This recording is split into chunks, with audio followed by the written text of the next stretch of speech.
Donc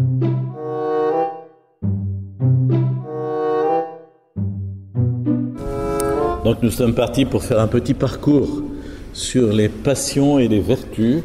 Et nous avions fait la dernière fois une introduction sur la question des passions comme maladie spirituelle. Et je vous rappelle que nous prenons comme base un livre d'un orthodoxe qui s'appelle Jean-Claude Larchet, dont vous avez le nom à la fin de la feuille, ainsi que la référence des chapitres de son livre, qui est un très gros livre qui doit faire 500 à 600 pages et dont vous avez des petits extraits sur ces 4 pages à chaque fois. Il a fallu vraiment, je m'évertue à résumer, à extraire quelques passages de quelque chose qui est assez touffu. Et aujourd'hui, nous allons parler de la gourmandise et de la tempérance. Oh, des choses qui ne nous concernent pas beaucoup, mais enfin que tout de même, un peu. Et j'ai bien aimé cette représentation de Gargantua que j'ai mis au début de la feuille. La gourmandise qui est appelée par les pères de l'Église la gastrimargie et qui peut être définie comme une recherche du plaisir de manger, autrement dit comme le désir de manger en vue du plaisir, ou encore négativement par rapport à la vertu dont elle constitue la négation, comme l'intempérance de la bouche et du ventre. Et cette passion prend 2 formes principales. Elle peut porter essentiellement sur la qualité des aliments. Elle recherche alors le mets le plus savoureux, fin, délicat, avec le désir que les aliments soient apprêtés avec soin. Elle peut aussi porter principalement sur leur quantité. Elle est alors le désir de manger beaucoup. Dans le premier cas, c'est le plaisir de la bouche, du goût qui est avant tout recherché. Dans le second cas, c'est le plaisir du ventre ou des organes digestifs en général. Et dans les 2 cas, il y a recherche d'un certain type de plaisir corporel. Et c'est pourquoi les pères classe la gourmandise parmi les passions du corps. Mais bien que le corps soit directement impliqué, la gourmandise ne procède pas directement des besoins du corps. Une preuve en est que le désir dépasse souvent le besoin, parfois même de très loin, dans le cas de la boulimie notamment, et cela permet de la considérer aussi comme une passion de l'âme. Donc passion du corps, mais aussi passion de l'âme. Ce n'est pas l'idée que la nourriture serait en soi impure et mauvaise, ou que la fonction même de la nutrition comporterait quelque mal, qui fait considérer la gourmandise comme une passion. Car comme l'enseigne Paul, tout ce que Dieu a créé est bon, et aucun aliment n'est à proscrire, si on le prend avec action de grâce. Vous allez voir cette précision qui va être redonnée dans un autre passage, prendre les aliments avec action de grâce. Cette passion ne consiste donc pas dans la nourriture elle-même, dans sa qualité, mais dans une certaine façon d'en faire usage. Saint Grégoire le Grand, le vice n'est pas dans la nourriture, mais dans la manière de l'absorber. C'est pourquoi il est tout à fait possible de prendre des mets fins sans aucune faute, alors que l'absorption de plats beaucoup plus grossiers peut être entachée de fautes. On est déjà un peu dans la casuistique, voyez. La passion réside donc dans une certaine attitude de l'homme vis-à-vis de la nourriture et de la nutrition, plus précisément dans un détournement par lui de la finalité naturelle de celle-ci. En effet, c'est dans un but précis que les aliments ont été donnés par Dieu aux hommes. Et les faire servir à d'autres fins, c'est en pervertir l'usage et c'est en faire une utilisation mauvaise. Les choses que nous mangeons, écrit saint Maxime, ont été créées pour une double fin, nous alimenter et nous servir de remède. Manger pour d'autres motifs, c'est faire un mauvais usage de ce que Dieu nous a donné pour notre utilité. L'homme, donc, respecte la fidélité naturelle des aliments et de la nutrition lorsqu'il se nourrit par nécessité, pour entretenir ou préserver la vie du corps, pour garder ou retrouver la santé de celui-ci, mais il fait de la nourriture et de la fonction nutritive qui est en lui un usage contre nature lorsqu'il en fait un moyen de plaisir. J'espère qu'il n'y a personne qui tienne un restaurant ici. Bon. La gourmandise ne consiste donc pas dans le désir de la nourriture elle-même, mais dans le désir du plaisir que l'on peut prendre à la consommer. C'est pourquoi l'abus qui constitue la passion ne consiste pas seulement à se nourrir au-delà de ce qui est strictement nécessaire aux besoins du corps, mais encore à rechercher le plaisir dans ce nécessaire lui-même. Par la passion de gourmandise, l'homme accomplit le mal, car en recherchant la volupté dans la nourriture, il fait passer le désir de la nourriture et du plaisir qu'il prend à la consommer avant le désir de Dieu, et en s'abandonnant à ce plaisir charnel, se détourne et se prive de la jouissance des biens spirituels qui lui sont supérieurs. L'attitude gourmande est au fond idolâtrique. Les hommes qui s'y livrent ont leur ventre pour Dieu, dit saint Paul dans la lettre aux Philippiens. Le Christ lui-même nous donne l'exemple de l'attitude normale lorsqu'il rend grâce au Père avant de distribuer la nourriture à ceux qui l'entourent. Dans les récits du pain surabondant, multiplié. Et saint Paul affirme nettement que Dieu a créé des aliments pour qu'ils soient pris avec action de grâce. Conseillant en conséquence, soit donc que vous mangiez, soit que vous buviez, faites tout pour la gloire de Dieu. Dans la première lettre aux Corinthiens. Là, vous avez véritablement une belle règle de vie à mettre en application. Donc c'est le sens de ce qu'on appelle la prière des grâces, la prière avant de manger, de rendre grâce à Dieu pour ce don de la nourriture, de le bénir, lui, pour ce don qu'il nous fait. La gourmandise constitue une véritable perversion de cette finalité essentielle de la nourriture qui est d'être consommée eucharistiquement, c'est-à-dire avec action de grâce. Puisque dans cette passion, l'homme, au lieu de jouir de ses aliments en Dieu et de jouir de Dieu à travers eux, veut jouir des aliments en eux-mêmes, en dehors de Dieu. Par eux, il met une barrière entre lui-même et Dieu, au lieu de les utiliser comme un support pour s'élever jusqu'à lui. La gravité de cette passion se révèle encore dans le fait qu'elle est une des 3 tentations que Satan présente au Christ dans le désert.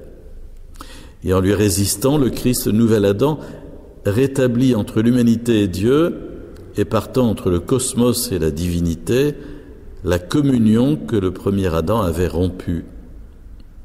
En opposant au diable que l'homme ne vit pas seulement de pain, mais de toute parole qui sort de la bouche de Dieu, le Christ restitue à l'homme son centre véritable. Il ne dit pas que l'homme ne se nourrit pas de pain, mais montre la relation nécessaire que celui-ci doit entretenir avec le Verbe. Il dénonce les dissociations et l'idolâtrie que le péché avait instaurées et en guérit la nature humaine qui en est la victime. Il délivre enfin l'humanité de la tyrannie que le diable, par l'intermédiaire de cette passion, lui faisait subir depuis la faute des origines. Outre qu'elle tyrannise l'homme, l'aliène à son désir et à son plaisir de manger, le rend indisponible pour Dieu et l'éloigne de son centre, la gourmandise a pour la vie de son âme de nombreux effets indésirables, en même temps qu'elle met en péril la santé de son corps. Les saints ascètes remarquent d'abord que les excès d'aliments ou de boissons privent l'esprit d'énergie et de vivacité, l'alourdit, le plonge dans un état d'obscurité, de torpeur et de sommeil, conséquences qui se répercutent sur l'âme tout entière. Un tel état rend difficile son envol vers les réalités spirituelles, l'empêche de mener comme il faut le combat ascétique, rend malaisée la prière, engendre la négligence et affaiblit l'homme considérablement. Saint Isaac écrit qu'alors il a perdu la moitié de sa puissance, si bien qu'on peut dire qu'avant d'aller au combat, il se trouve soumis sans avoir lutté. Il est vaincu par la volonté relâchée de la chair, sans que ses ennemis aient eu à se donner la moindre peine. On croirait décrire l'homme occidental d'aujourd'hui. Une telle disposition a encore pour effet d'entraîner vers le bas toutes ses facultés, orientant en premier lieu ses désirs vers des préoccupations charnelles.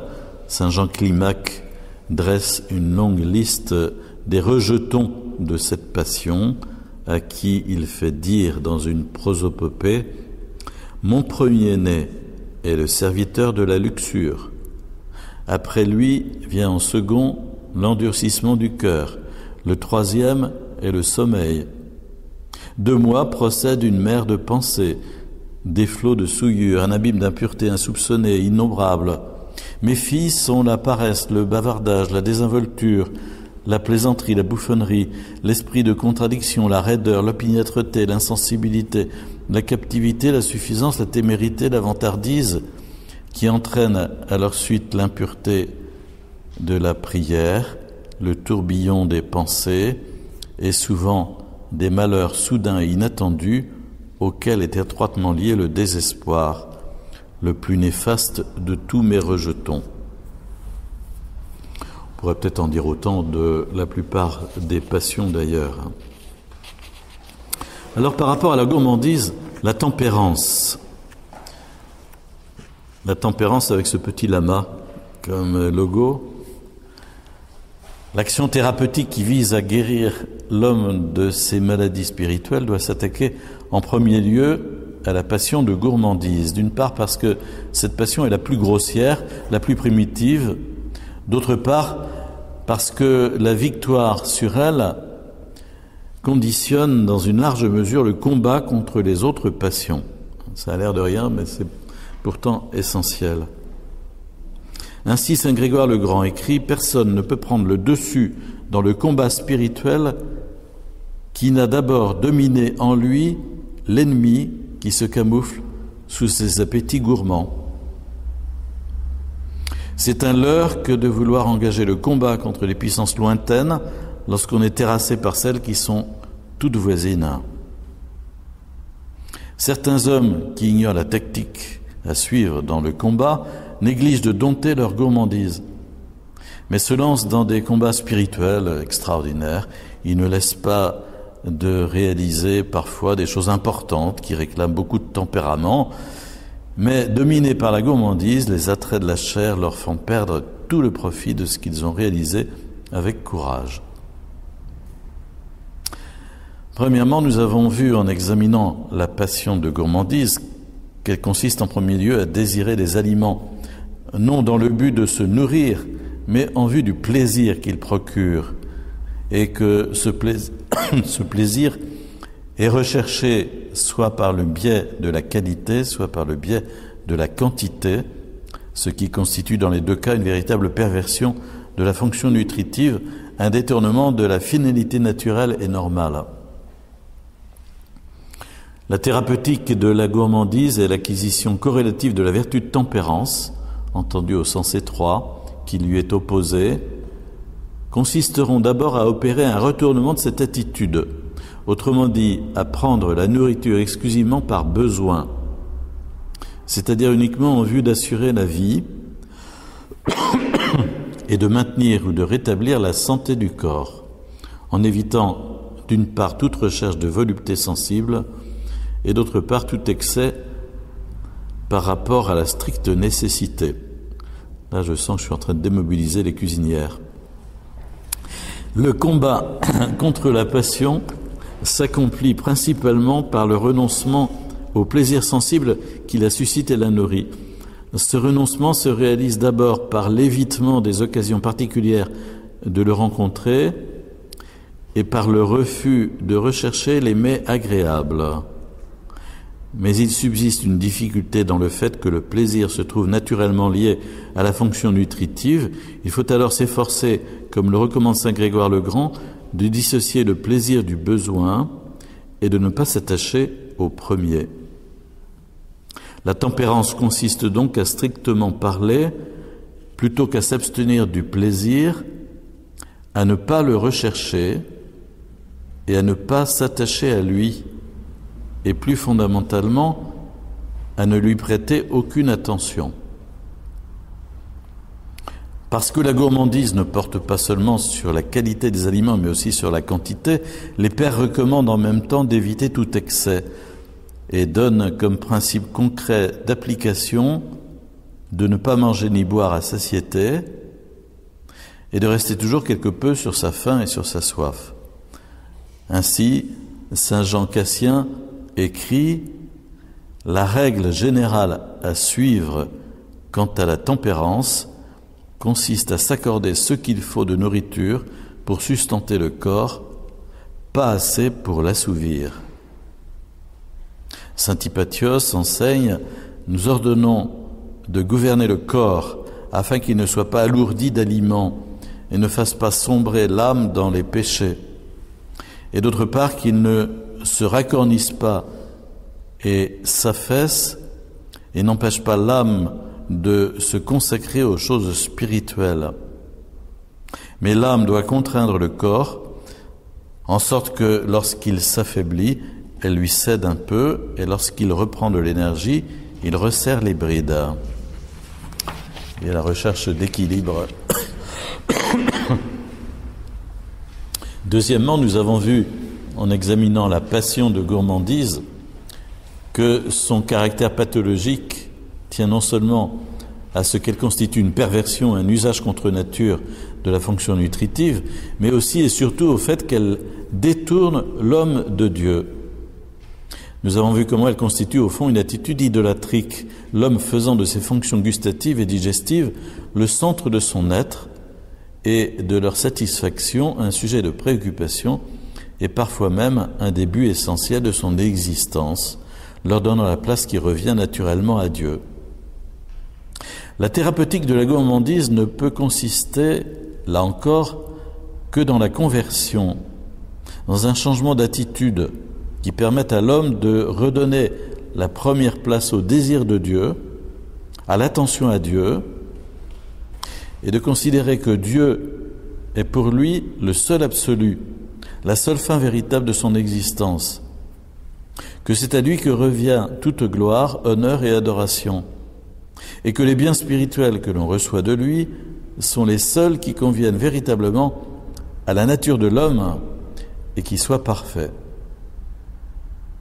C'est ainsi que saint Jean Cassien dit que c'est le désir de la perfection, c'est par le désir de la perfection que l'homme doit s'efforcer d'éteindre la concupiscence du manger et qu'il ne peut se libérer de l'esclavage de la chair et vaincre la passion que par la concentration de son regard sur les réalités spirituelles.